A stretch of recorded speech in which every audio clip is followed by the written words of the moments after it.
What's up, guys? My name is Rome himself. I'm a competitive player, esports commentator, tournament host, and content creator for fighting games, mostly known for SNK titles. While I'm sure some of you may already know that, there's quite a bit of you that don't. And that's exactly why we're here today, because what if I told you that there was others just like me? Others just as passionate as myself, if not maybe even more passionate about SNK games. And we're going to sit down with all of them. From tournament players, to commentators, to artists, to event organizers, to lore enthusiasts, to legacy players, to unsung heroes, hell, even the people who work for SNK. All so we can get to know our fellow community members even more and find out their origin stories and put a spotlight on the amazing work that they do for the games that we all have come to love. This is 15 Minutes of Flame. Get ready, fighters! A Rome himself production is coming your way! Good afternoon, good morning, good evening, wherever you are in the world. Welcome back, everyone, to the next episode of 15 Minutes of Flame. I am Rome himself, and today we have a very special guest on. You know her, you've heard her, especially recently. She's been around, doing her commentary stuff, which we will get into. Well, let's get it, baby. Frelissimo! Frelissimo! Hey, what's up, guys? How you doing today? It's been great. Your 15 Minutes of Flame. As of this recording, you have definitely done a few episodes, and it's broken out pretty well. Thank you. Yeah, it's again, I mean, you would know, right? You've been working very closely, and for those that may not know, this whole overlay, that's all hers. It's all hers. Yeah. We've been working a lot on this. I told her my goals some time ago, and I really appreciate you for helping me, finally manifest this into organic form. But enough about me, Frelissimo. Let's talk about you, because that's why we're here, right? We're here to talk about you. Well, I wouldn't have come on to this until it's like been a proven concept anyway. True. But you know what? It is a proven concept. We are, like you said, a few episodes in. But right. I'm gonna need to hear from you, Frel. I want to know. Talk to me. What's your origin story? How do we get here? Origin story? Yeah. Oh man, this is crazy. I mean, there's gonna be a few things about the commentary stuff earlier, but sure. I started out fighting games young, pretty young, going to the arcades, all the cigarette butts and everything, burning all the burn marks on the arcades and all that.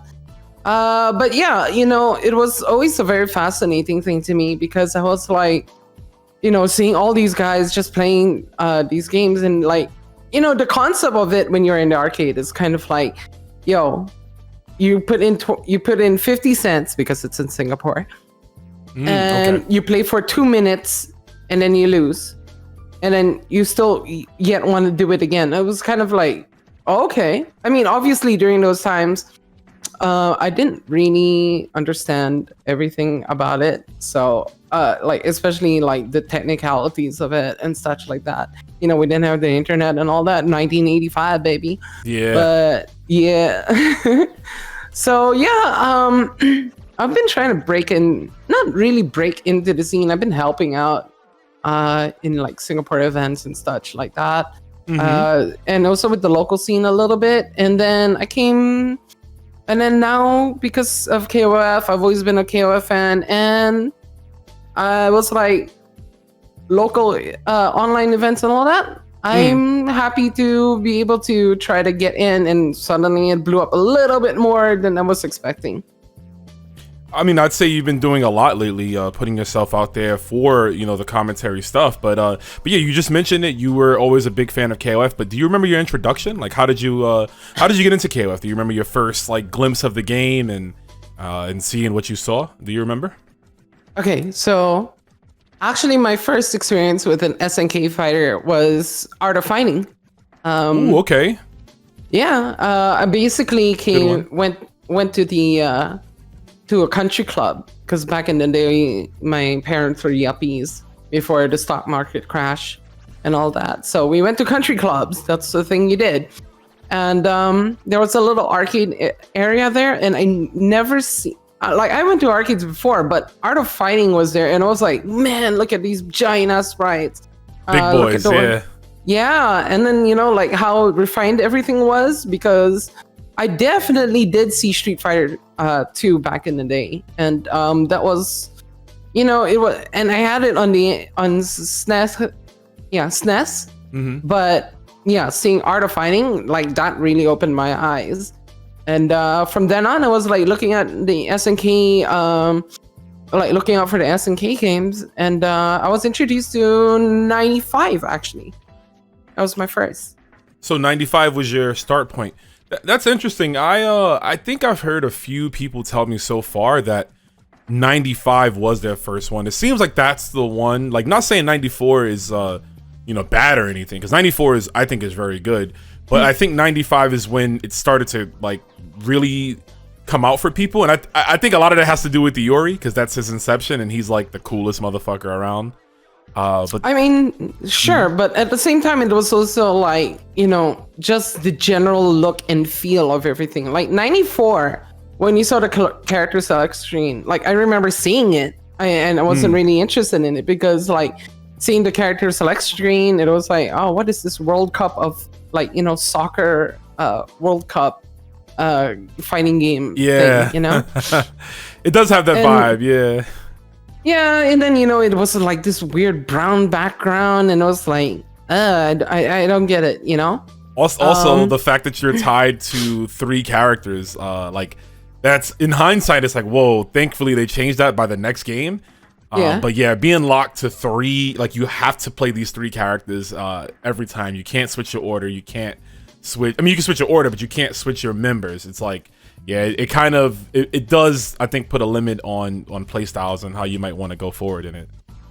A little bit, yeah. That kind of made it weird. But like the one that I really started getting into was 96, start of the Orochi saga. The presentation, everything, like the way that it was like broadcasted, like in game, stuff like that. And then Leona was like one of my biggest first characters I really love playing. I was like, yo, this is a charge character, but it don't feel like a charge character. It really felt like pretty awesome, Yeah, 96, that's another one. Like you said, presentation is very, very good.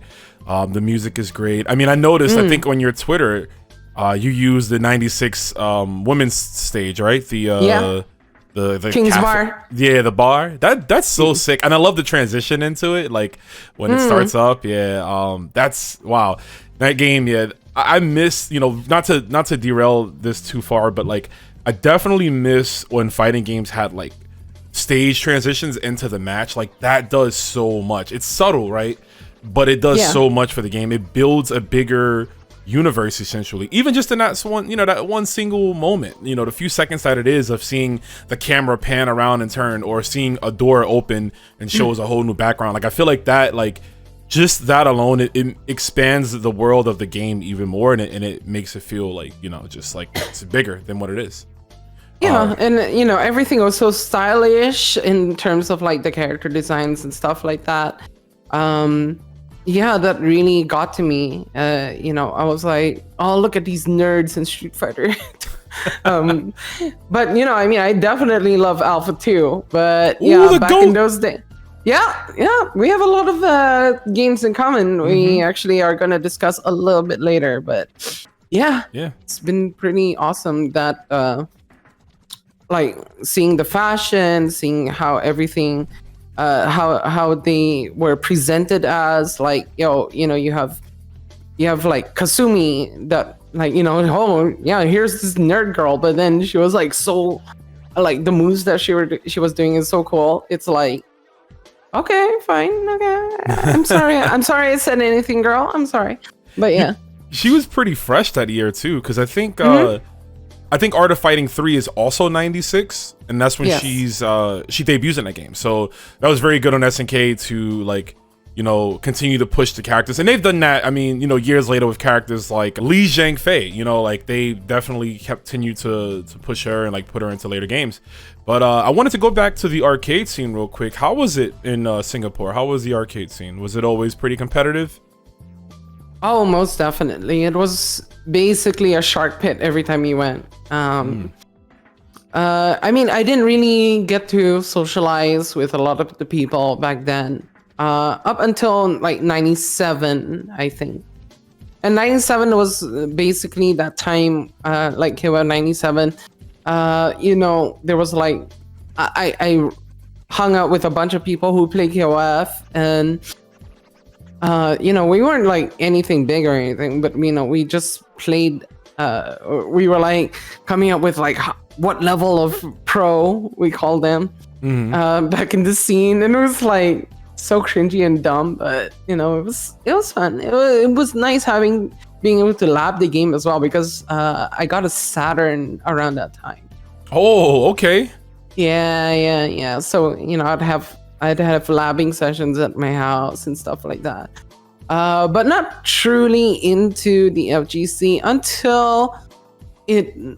until like, oh man, Street Fighter 4 days. But after Super, that's when I went to my first tournament then. Okay, and, we're gonna hop into that too. We'll hop in. Actually, you can double this up as this. Because I was gonna ask if you compete in the tournament. So yeah. Mm-hmm. Yeah, I actually went to the tournament, and I did horribly. I was at that time I was just playing with my circle of friends. They weren't really fighting game players, and I was like trying to find like people that actually played the game and I could learn, because like I started watching tournaments as well, and I was like fascinated by that stuff. So when I went to the tournament, I got bodied. It was really funny because I also had like this really shitty arcade stick. Like, I can't remember. It was like one of those budget ass third-party ass fucking controllers. No. So here's the thing. It was Hori stick, but it was one of those mini sticks. Ooh, okay, yeah, those are budgeted, super budgeted, yeah. Yeah. So once people were like looking at my stick, they were like, "What the fuck is this person playing on?" That kind of thing. It's just like, okay. But yeah, I got introduced to the locals. I learned about those, and then I went there. I hung out. There was this guy who was, his name is Leonard Yang, and he actually created his own local, and I would like introduce people, like find out their skill level and get them to talk to other people, like because I always notice it's kind of like hard to go in when it's like kind of cliquish. So it was yeah. So I was like introducing people and stuff like that, and showing them around, getting them to get a feel for the place. It was really interesting because this is all his own collection. It was like crazy. Like at one point we moved into a warehouse, and it was like one of those tall ceiling warehouses. What? And yeah. No, listen, I'm sorry. I'm just saying, like, what? Like a warehouse? Like, yeah. And he actually was storing his arcade cabs there and stuff like that. It was all his collection. It was like, the guy was a madman. Well, he was great. But yeah, from there, I got connections to like help work Southeast Asia majors, like just help out with the setups.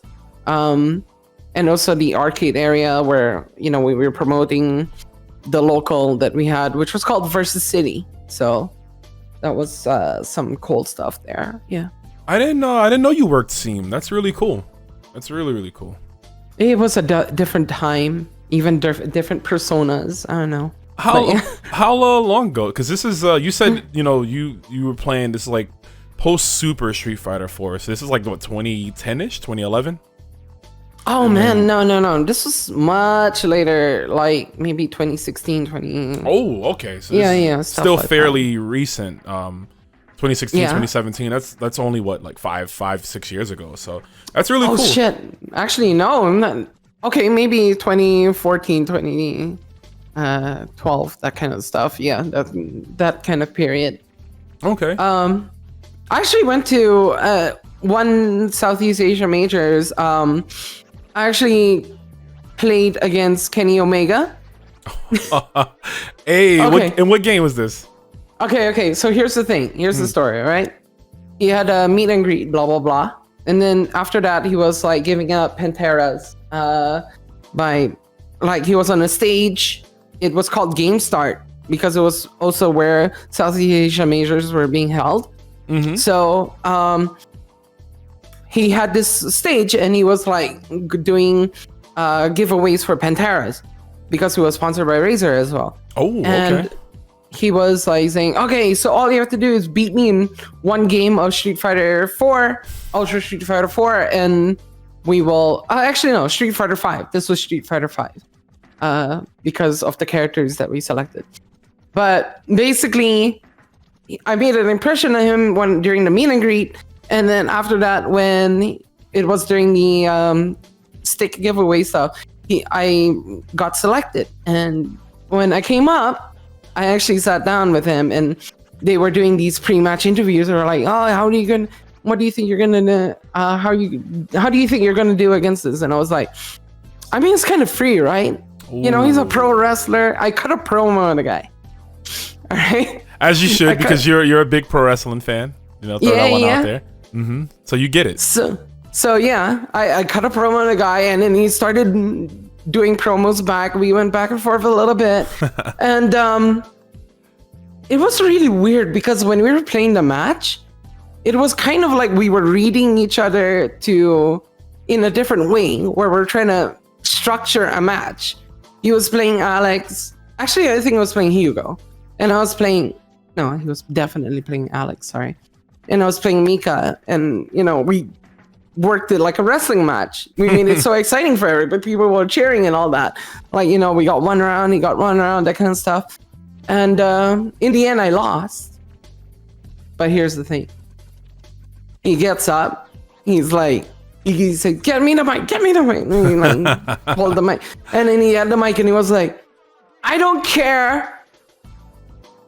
I'm the one that made the rules for this competition. I don't care what happens. I'm the one that makes the final decision. Give this person a stake. So, he just called an audible there. That's what's up, though. That's a really cool story. Yeah, that's great. I didn't know that happened. That's awesome. Kenny is like, he's like, I consider him like an unofficial ambassador for the FGC. Like, oh god, he's like the coolest mother ever, dude. I ran into him randomly. Well, I knew he was at CEO, but it wasn't at CEO at the time. It was in the area. I ran into him at like a Wawa in the area. Oh, there. Okay, it's a funny story because like I see him and like this is like 2016. This is the man. This is bullet. Yeah. He's on top of the world, Devil Sky theme, and my boy is like, yo, is that Kenny Omega over there? And I look and like I see like the hair because he's got the white and the black hair, and I'm like, I don't think so. And then my friend's like, nah, it is. And then we get closer, and then I didn't want to say anything because I have this mindset of like, if I see, because don't bother them. Yeah, like they're chilling, don't mess with them. But my friend was like, yo, it's Kenny Omega, blah blah. And then I just like full fanboyed. I was like, yo, Kenny, what's up, man? Big fan. I think I ended up buying the snacks and stuff that he bought. Like I was just like, he was like, oh, you don't have to. I'm like, dude, it's the least I can do. Like the least I can do. But anyway, yeah, because you're a mark, but yeah, 100%, baby. I got Mark. Well, actually, I did give him a really ugly looking Mega Man plushie because it was also his birthday. When I met him. Wait a minute, you gave Kenny a Mega Man plushie and you didn't give me a Mega Man plushie, and you know how much I love Mega Man? Yeah.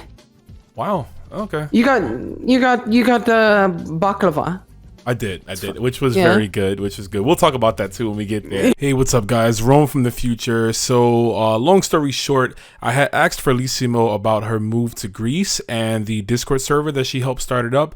The footage was accidentally deleted, and I don't have it here, so sorry about that, but that is the lead into the question we go off right here. We go off the script, baby. Hope you're enjoying 15 Minutes of Flame, and keep on rocking. Yeah, so it's not that spontaneous, but it was like 15 minutes ago, so... Don't worry, no scripts. All right, off the script. So yes, I started this whole EU SNK network because actually I was waiting for a Discord to show up for an EU scene KOF 15 server. Mm-hmm. Now, there were global ones, there were US ones, but I was like, I need to find people around my area, that kind of stuff. And definitely not in Greece because Tekken owns Greece, basically. So that's basically how that goes. And so I started up this server, and I actually merged with the EU KO14 server. Shout outs to Wawuti. That's how I know that name. Yeah. Yeah, that's how I met them. They were running that server, and they migrated over to my server. And we created like this little community, and it was also like very big into like, yes, it's the EU server, but there's plenty of small communities within their own countries. So I was like, okay, let's try to community share, let's try to event share, that kind of stuff. So I built the groundwork for that. It kind of runs by itself right now, but a lot of interaction with like the UK KOF scene, the Moroccan KOF scene, the German KOF scene. Mm-hmm. So, 2BCU, shout outs to them as well. I got to work with a lot of these people, and eventually I decided I'm going to do I'm going to do a tournament, and I'm just going to do commentary for that, because I was like, hey, screw it. I might as well let my ego get the best of me and just be like the host for this event or something. And you wanted to become Antonov, essentially. You just create your own tournament and win your... Well, not Sweetheart, win, you are not following the narrative, all right? I'm Anastasia. Excuse me, Anastasia. Yeah, you're right. SNK, by the way, we already have your model for Anastasia. She's right there. Yeah, right here. There it is. She's been letting y'all know on Twitter. But yeah, so that jumps in. You make the Discord, the USNK network, and again, it's it's pumping. It's got just encompassing all of Europe, which is cool. Again, rollback netcode facilitates that. Now that we can play, it's better. So yeah, like you said, you started to do commentary for it. But I want to know, what was the how did you get into commentary as a whole? Was it that time just doing it just to help out the tournament? Was it something you've considered? I mean, I know you're a pro wrestling fan, so I figured like that would kind of lead into it, right? Because that's why I do it. That's one of the reasons I do it. Is like, I love pro wrestling, so. I always talk about how Taz is like my favorite wrestling commentator. And no, it's just like I had that idea of like, I want to do commentary that sounds like I've always wanted to break out into stuff. I'm actually okay with doing public speaking and all that because of my background, where I used to do music. I used to be a vocalist, actually, from the Mike Patton School of Thought. Just use your voice as an instrument, that kind of stuff. So I started doing. I would do events and like talk to people, and I did live gigs. I eventually went into marketing and doing presentations, blah blah blah. That was all easy for me, easy peasy. But when it came to commentary, I did once during the Street Fighter 4 era. I didn't know anything. Like I wasn't one of those people who paid attention to frame data or anything like that. So yeah, that was not exactly the best metric of what my first experience was like. So when I started doing this, I was like, okay, I'm learning quite a bit about the game, but at the same time, I also want to. It helps me because my husband's like, somebody he's not a competitor, but he knows a lot about the stuff, and he's naturally talented at it. That's why I get so mad at him for not competing in tournaments. So, but either way, so yeah, we have a lot of discussions, and I learn about fighting games a lot from him, like in terms of the more technical aspects and such. So eventually I decided, okay, I'm just going to do commentary for this thing. Who cares? I'll just go get one guy from the Greek community. His name's Ardalian. You've seen him during my Euro Beatdown tournament sometimes. But yeah, I started doing commentary from there.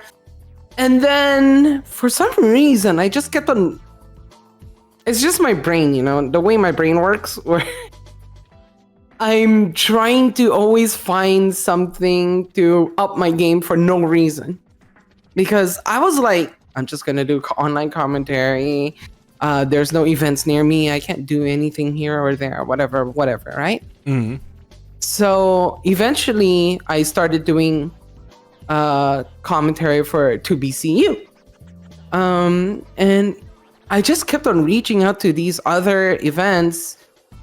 And I was like, I'm new to commentary. I don't know how to do it, blah, blah, blah. But they were really supportive, like Salty EU, 2BCU, especially UK KOF scene. Not ELF, but like Leapfrog, organized by Aloysius. Shout outs to Aloysius. Shout outs.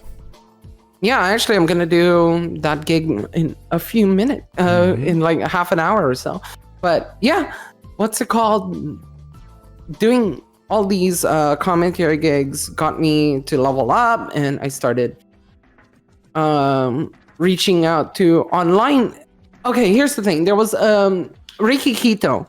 You know him, right? Oh, of course. Shout outs to Ricky. Yeah, Ricky, very socially minded, and so conscious about it, and like started doing these charity versus events. And I was like, yo, this is a good cause. Can I please do it? Yeah, I don't care if it's at 4 a.m. my time. And I started doing online events for the US from there, because I would go to I would sign up for anybody who was looking, and eventually I met you. There was like, that was a weird story, wasn't it? Like you and me meeting. It definitely was, yeah. But hey, look where we are now, right? I feel like the meme where the Paul Rudd is like, he has a drink and he's like, look at us now, Right. So, but no, that's cool, and I like that you got the bug. You immediately was, you were doing your commentary. You were reaching out immediately, and I think that's very pivotal. Like to put yourself out there, to show that look, I want to do this. I want to be good at this. I want to take it further, and you're down to work. And that's the thing, everyone wants to work these big, everyone wants to work the Evos, the Evo Japans, the the really big like tournaments where it's like, like a qualifier event or whatever. Like people want to work these big events, but what you have to understand is that like you have to pay your dues, as they say. And sometimes you might have to work a 7-player bracket, online by yourself, and I think that stuff is fine. I think that builds character. I think it's good. It helps you practice and things like that. And that's just something I think people have to understand. Like in order to get to, point Z, you have to go through A. So it's very good that you are throwing your hat in there. You've only been doing it for about a year now, right?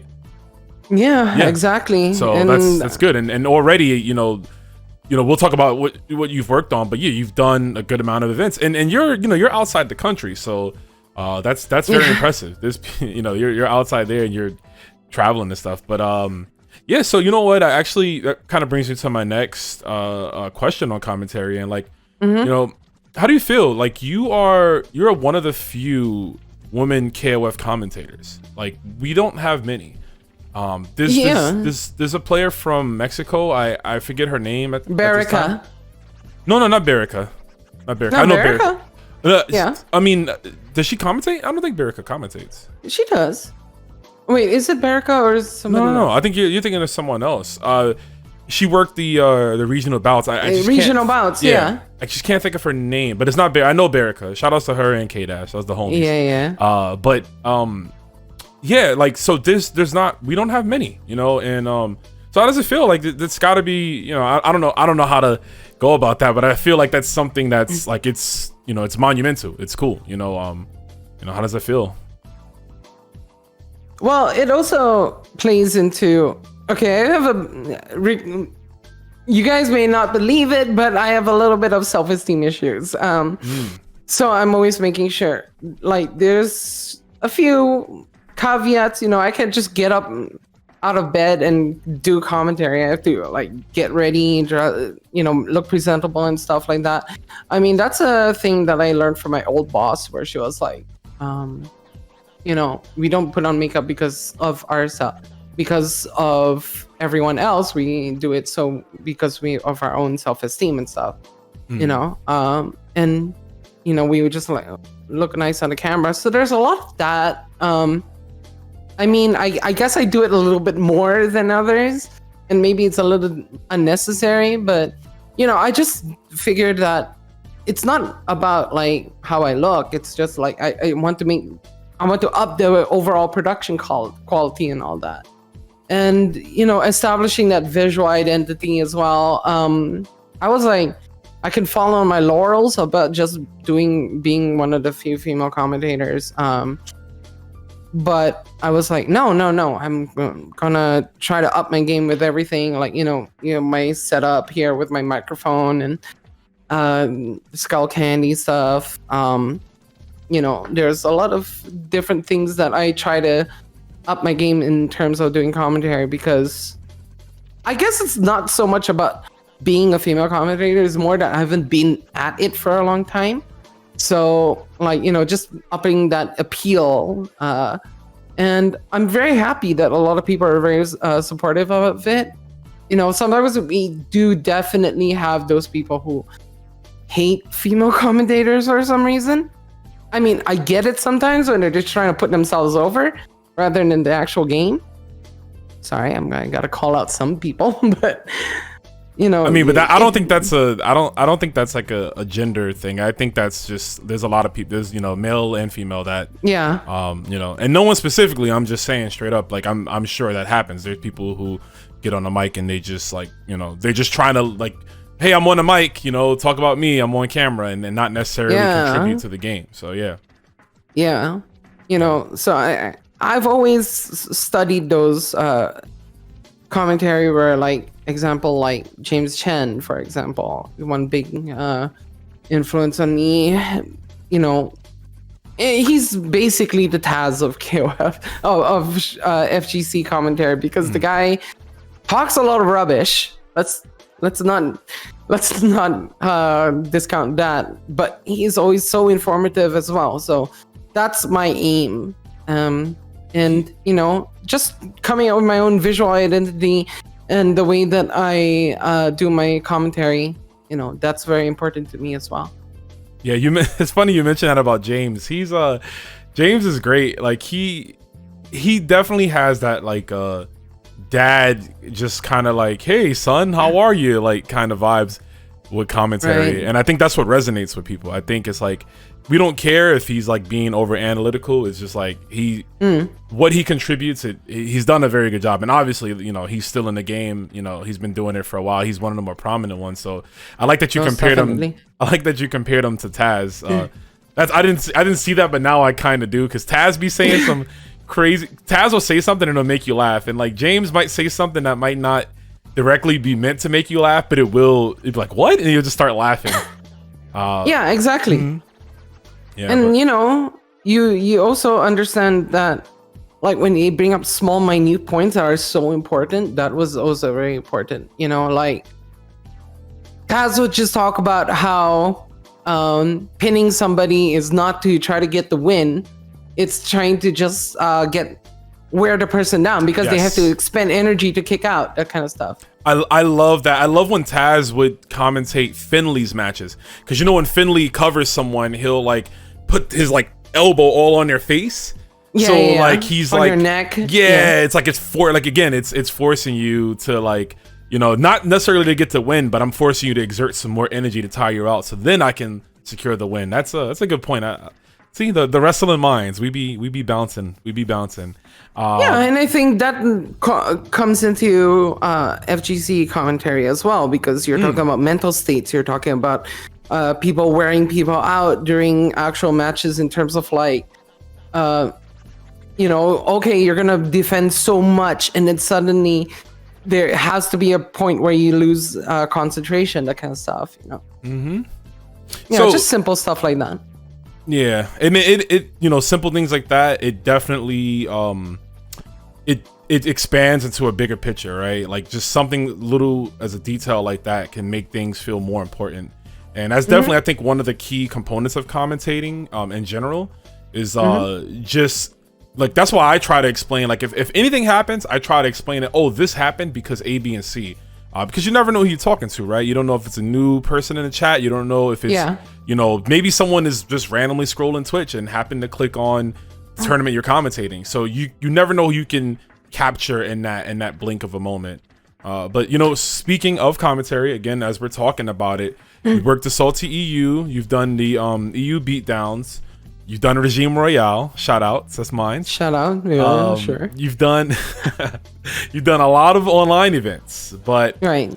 we fast forward a bit. It is what, October 2022, so very, very recently. I want to say a few months ago. Yeah. Defend the North happens. Yeah. Yep, and that's a offline major that's in New York City, Brooklyn to be specific, my hometown where I live right now. And you fly all the way from Greece to commentate KOF. Let's talk about it. Okay, so just to touch on the previous subject a little bit more, because it goes directly into the Defend the North stuff. It, like, because first of all, basically I want to, so what it basically boils down to is that I don't want that identity as, it's a female commentator. No, I don't give a shit about that. I don't care about that. All I care about is actually bringing out the best in my partner's commentary. I don't care about being the best commentator. I don't care about being the most entertaining or anything. So it's a lot about working with other people that drives me to do commentary, because if I can bring out the best in them and just be creating an environment where it creates this awesome medley of commentary, it's great for me. I love that. So when it came to Defend the North, a lot of it was about meeting contacts and all that. I was actually doing some okay, so here's the thing. I was working as for Arturo NYC Furby's YouTube, and we actually met because of stuff that I was like reaching out to him. I was like telling him like, I saw that interview with you and James Chen. I was talking about that and how the New York scene was. And eventually I got to working for him for that. So I started saving up a lot. I was saving up, and because basically I was jobless for a long time, ever since moving to Greece, actually, because I don't speak the language. That's tough. And eventually when it came to Defend the North, I was approached by... I was basically shopping around looking for events to do, because I was like, I want to do an offline event. Maybe in Europe. Maybe I'll do the reversal event that was in Europe. I can't remember what it was called though. Whatever. But yes. And eventually I was turned down by quite a few. And eventually I was like, screw it, I'm gonna go apply for the Defend the North, knowing that maybe I won't be able to go. And because of plane tickets and all that, I was like expecting like $1,000 or something crazy like that. But the KPB guys heard about me. They know about me, I guess, through the good word of Rome himself as well. And so that's why in my previous conversation delved into this one, because like my commentary was known by those people, and I was like, wow, what the heck? Because when I applied, it was mostly as an ego boost, like just something to make me feel like, okay, I was accepted by this event, even though I was rejected by the other events, that kind of stuff. And I was like, wow. When Rodimus contacted me and was like, I'm very interested in getting you here for this event. And I was like, so everything worked out. Like, I found that the plane tickets were at a certain price that I couldn't afford. And then like, they helped work out like, the compensation fees and such. And eventually when I came down, I was like totally comfortable with it. Like, I had a place to stay and stuff like that. So yeah, Defend the North was a miracle basically for me to do as an first time event. even though I was only applying just to, try to soothe my brain a little bit. I don't know. Yeah, but things worked out, right? It's a funny way of how like universe tells us, like this is where I want you at, and I think it was great. It was awesome seeing you, IRL. We got to chop it up at Brooklyn Video Games while you were down here. We got some good Mexican food while you were down here. Yeah. You brought me baklava, like you said.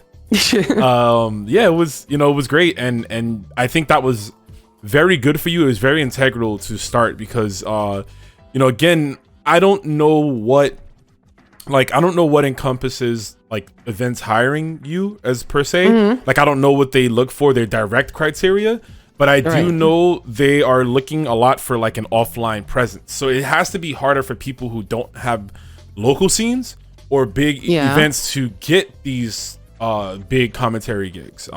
Again, don't quote me, I'm just saying that's just what I'm assuming, because I do feel like there's a difference between online and offline commentary. But this is good. Not only did you work at DTN, but you also did a top 8, and I think that's good. That you can add that to your resume. So when you are applying this year to these other big events, whether it be a CB or Evo or what have you, that gives you a bit more leverage to hopefully land one of those positions. It's interesting because I actually did all the pools and also the you did everything. You did everything. You were working. You definitely had your working boots on. Yeah, because somebody had to play a match, and so I took over for that person because I heard Afro was doing commentary, and then he was doing it by himself, and I was like, I don't know who had to play a match. That's crazy.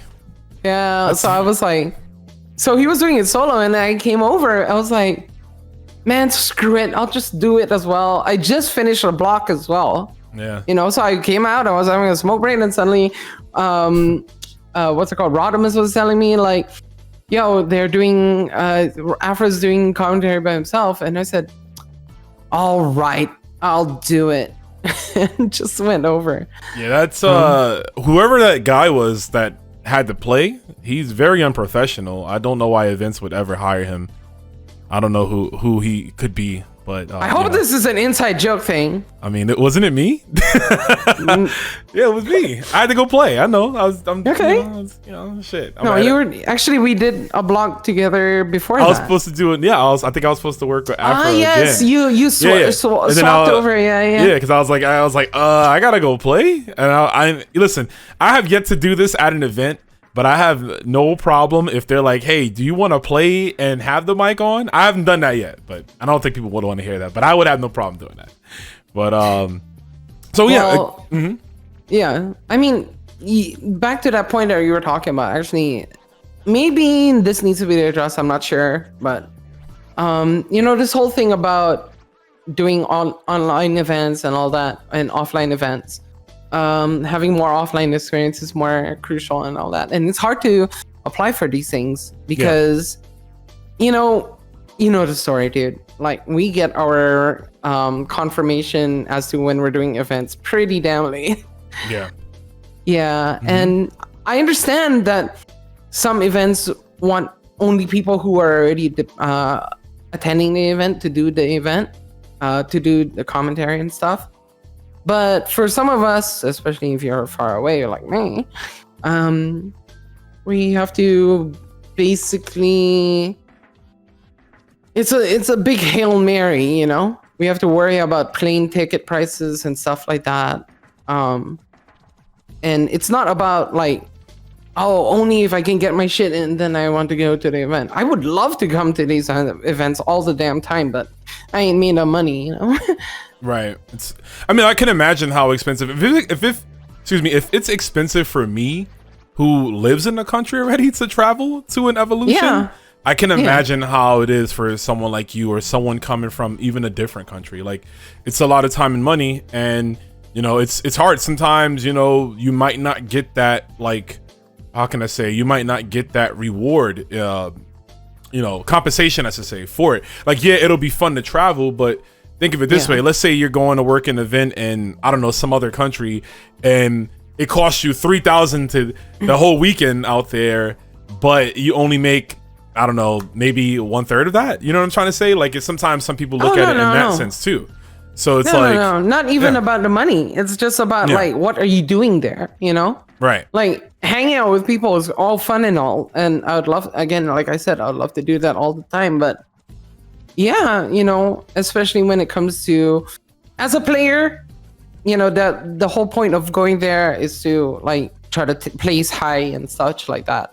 You know, so when it comes to commentary, especially if you're not a good player, like I'm not a good player, I fucking suck. But you know, yeah, it's really daunting as a task to try to go over, and you know, I hope that more consideration will be taken for that, because otherwise it's just like invitationals and all that kind of stuff. And you know, we're trying to get out there.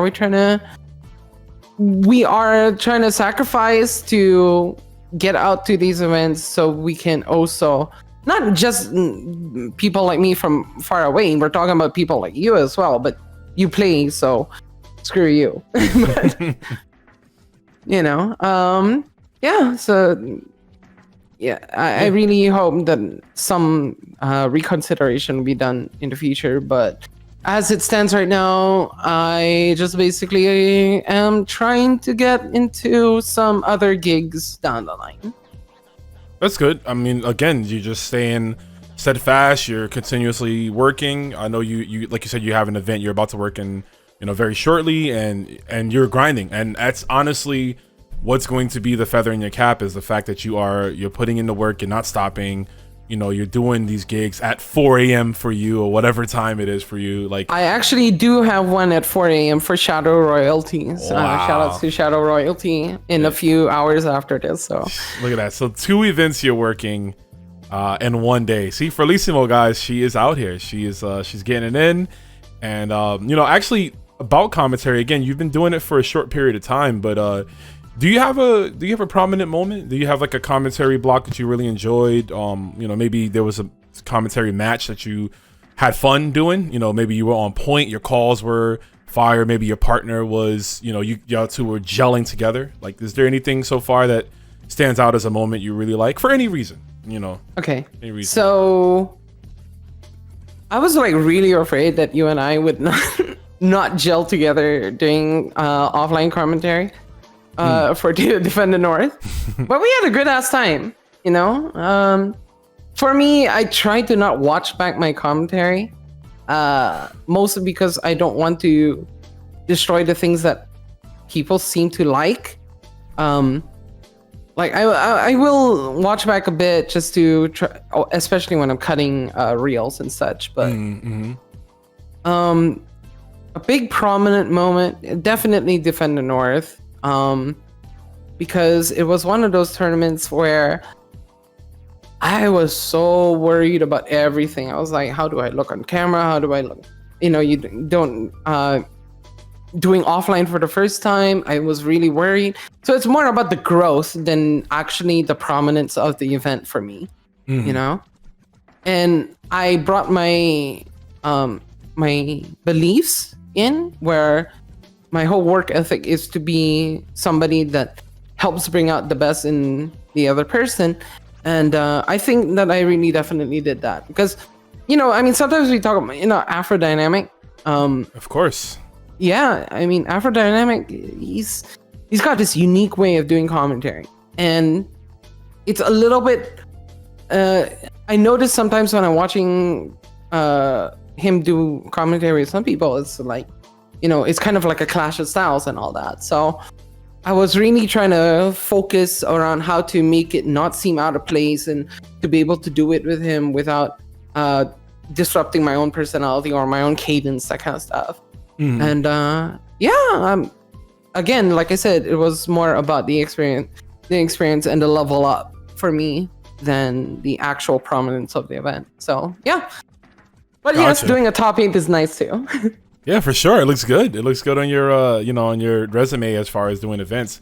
But yeah, it's funny you mentioned that about Afro. I think Afro is like, no pun intended, he's dynamic in the sense that, like, his commentary style is like no other. He's very different. Yeah. And he's definitely somebody I like. I mean, we've worked so much. I've learned from the guy. Like I got my start commentating at the Kick Punch Block events. So like I'm always like forever grateful.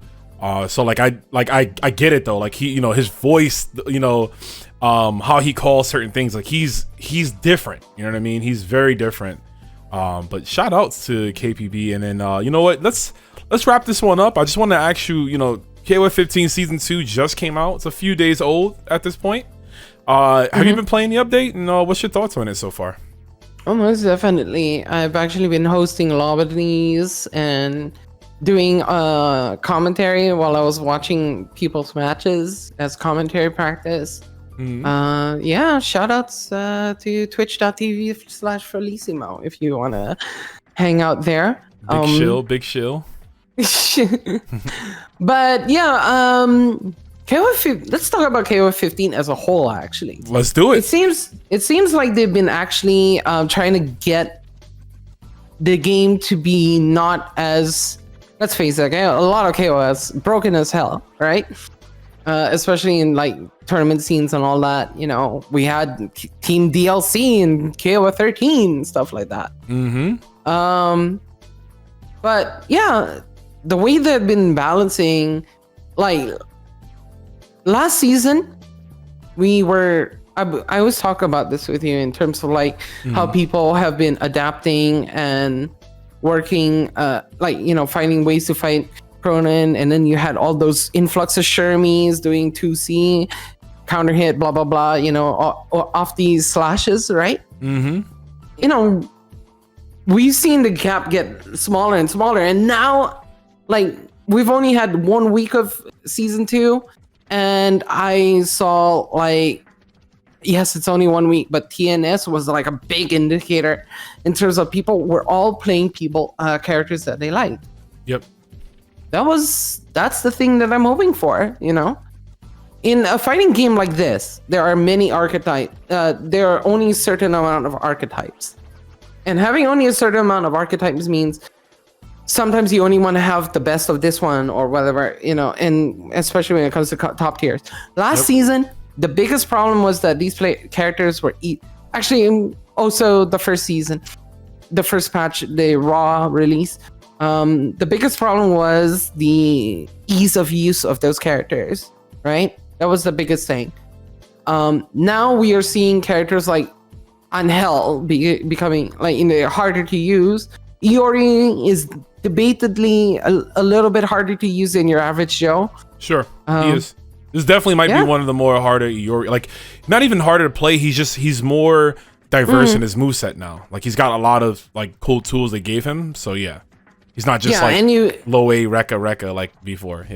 Yeah, and you can't like rely on a tool constantly like before. So, it's not.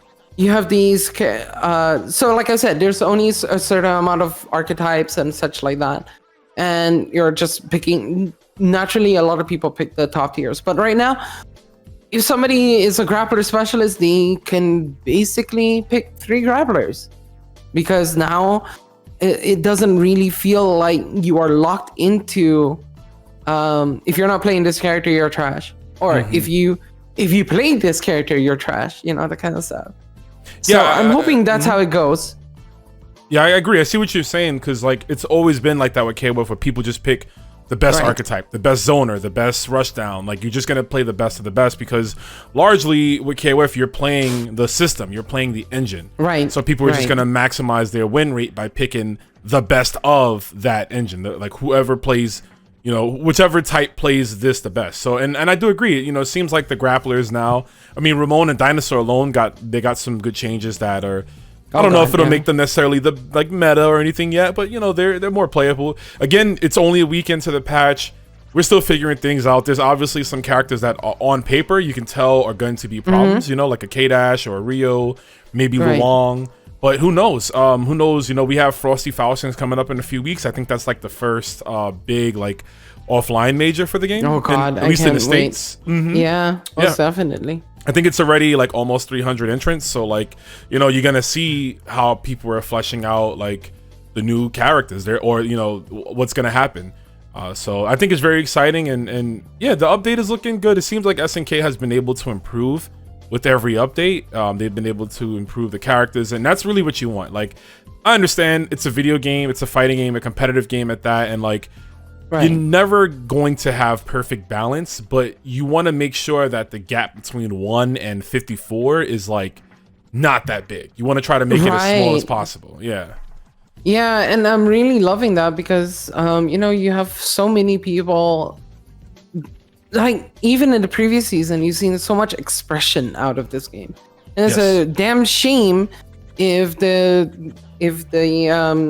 playing field isn't leveled enough. And it seems like that's what their design philosophy is aiming for. So let's hope that continues. Yeah, let's hope for the best. We will see. The meta will ever develop. Players will get stronger, and hopefully, just hopefully, my characters are still good. Nah, I mean, just as commentators, we want to call some awesome stuff. We want to absolutely.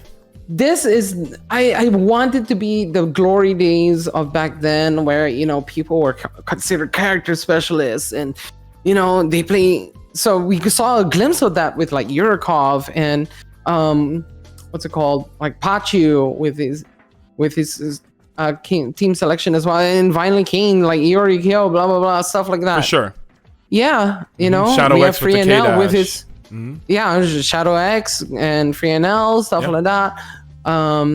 Some of the other Moroccan players, and like Bablan. Like, have you ever seen Bablan play? Oh, absolutely. That guy, yeah, shout out to Bablan. Plays. He's not Moroccan, but he plays like a bunch of crazy characters. Like, you got an Antonov on deck. Like, what? It's Inferno Kong, right? Inferno Kong with the Antonov, Dinosaur, and I think Rugal. Just like this big body, big sweaty meat team who could potentially be more dangerous this time around. So that's the point. You want to see, and like you said, we're commentators. I know you do, and most commentators, I would say, we get excited when we see someone go to character select and they're playing like Isla, and we're like, oh, Isla player, okay, interesting, or no, man, I don't even want to do that. That's not the thing. The thing is that I want to see this guy come up and say, this guy's the best Isla player, right? This guy's the best player, whatever, that kind of stuff.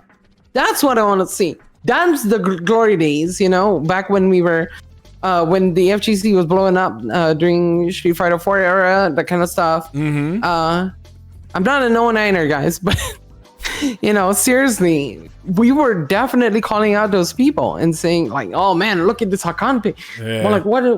And then Smug steps up to the table and you're like, oh shit, I'm about to see some cool ass Dudley combos and setups and everything. Yeah, so that's what we're hoping for KOF 15. Yep. But we're gonna wrap this up here with the Raijinkin round. If you've been following, the rules are I just say whatever I say, you tell me the first thing that comes to your mind, and we take it from there. You ready? Okay. Yeah, sure. All right, let's go. Favorite KOF? 98. Good choice. Very good choice. Favorite KOF character? Immediately in my mind is Anastasia, just because I'm like, they modeled me after Anastasia. So I'm pretty sure that's like a very crappy answer. But aside from that, I'd have to say like Vice or Manchurian Vice. Yeah. See, this is why I fucks with you, Frel. You got good taste, great taste. Favorite KOF song? Rhythmic Hallucination. Why? Because that was in my head as like my wrestling entrance theme. Like I wanted to sign up for it. Like I would be like, okay, so like imagine the entire stage would be like blacked out, and it'd be like dan. Then finally when it gets to dan, and then it would be like I would be stamping on the ground like with one foot. Rhea Ripley. Yeah, and then the whole lights are all like they burst on, that kind of stuff. Yeah, that was my entrance. Which version of Rhythmic Hallucination? Oh man, arranged original 97. 97 arranged. Okay, cool. First 97 song I think on here, and then the last one I have for you, create the ultimate KOF character team. So that's 3 characters. It could be from any version of KOF. That's what I'm looking for. So create The your ultimate team. Give me a 3 characters right now. Man, you're talking about just like, okay, forget Andy from 98 because of his awesome moveset, where he has the diving elbow and he has the stuff from Real Bout 2. Claw Erie. Okay, 13 Claw. I like it. Yeah, because I kind of like the idea of him having like an install to go. I mean, it's not a thing in the game, but like for him to have like an install to change to Flame Erie or something. I don't know. Oh, I see what you mean. Like what the Orochi characters have that. I think they have supers. Yeah. Where they like can turn that, from regular to interesting. And Anastasia because look, I have this awesome mindset in my mind, this moveset in terms of like she has a diving elbow drop. She has a freaking lariat that combos into follow-ups that can be juggled and stuff. She has a scum gale, not a traditional hit grab, command grab, that kind of stuff. Yeah, I'm sorry. I love how you've taken this so far. This narrative you have created in your head. You've taken it so far that you already have this person panned out, how they look, their moveset, what they're gonna do. You got it all, and that's pretty cool. That's pretty cool. Look, I like big bitches. All right, I'm sorry. Okay, I want somebody who's a tall girl who freaking wears a suit and maybe a rose here inside. I don't know, but just something like that, like where it's so cool, you know, sexy but not like sexual. Yeah, that kind of stuff. A striking presentation. Right. Yeah. And I don't think this is something that has been like, you know, yes, she's buff, but she's not like crazy buff like other characters are, like a Marissa or anything like that. I don't think this has been done before. That's the thing. And that's what excites me about this character concept, you know? Well, hopefully, you know, in the future SNK can put it into fruition. I think that would be great. But we shall see. But you know what, Frels, this was a great time. It was great getting to know you a bit more, learning about your origins, and you know, from then to now. But where can the folks at home find you? You can find me on Twitter, everything at Frelissimo, which is like Twitter, Twitch, and maybe a YouTube. I'm not sure about that. I'm still working out the kinks. But yeah, that's basically where you can find me. Look up the EU SNK network if you are in the EU region. We also have a role for people who are not in the region, like has the chat logs. He joined my server the other time, and we gave him the role foreign spy. Yeah. As the chat log. Shout outs to him. That dude is he's in like every stream, watching everything, and he donates. Like he very generous guy, you know. Shout outs, man. Shout outs. Yeah, most definitely. All right, but that being said, folks, I hope you guys enjoyed Frelissimo and myself. But that's gonna wrap up another episode of 15 Minutes of Flame. I'm Rome himself. Y'all take care, and we'll see you next time. That's all for now, fighters. But if you've enjoyed what you've seen, be sure to like, comment, and subscribe. Also, don't forget to follow Rome's social media pages down below. Take care, see you next time, and most importantly, thank you for watching.